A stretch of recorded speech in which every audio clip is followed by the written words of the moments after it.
like in California, everyone's like, we're all gonna die. Everyone's gonna die.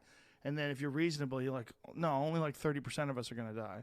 And then you're like, wait a minute, it's not even that. 30% would be wild. That's what like the bubonic plague killed. Well, that was what a lot of people were seriously worried about. Really? Like, I've had people express to me today that 5% of people that get COVID die. I'm like, bro, that's not possible. That's not true. It's not true. It's not true. It's less than 1%.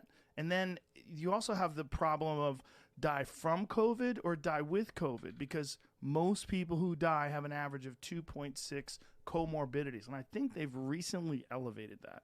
I think it's more than that now, which means they have either diabetes or some other cancer, some other disease that makes them extremely vulnerable. Then they get COVID and then they die of it. Doesn't mean you should minimize the fact they died.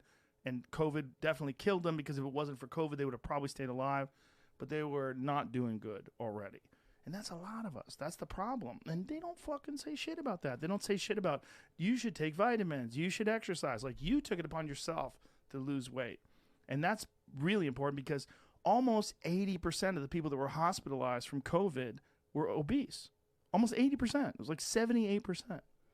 That's what my friend Katie said. You know, I asked her what she was seeing in Chicago, and she said that it was obese men and people of color. People of color, it's because of vitamin D. Really? Yeah, because darker folks, their melanin actually protects them from the sun, but makes them generate less vitamin D. My friend who's a doctor worked in New York, and he said he would experience, when they were testing folks, he would experience some folks that were black that had undetectable levels of vitamin D, because they never went out in the sun, and it was cloudy out, and so they didn't supplement, so they literally had undetectable levels of vitamin D, some of the people that came in there that were sick. So here's a question that I have had on my mind is, if obese people were prioritized for the vaccine, why were people of color not also prioritized for the vaccine? Well, what they should have been is given vitamin D.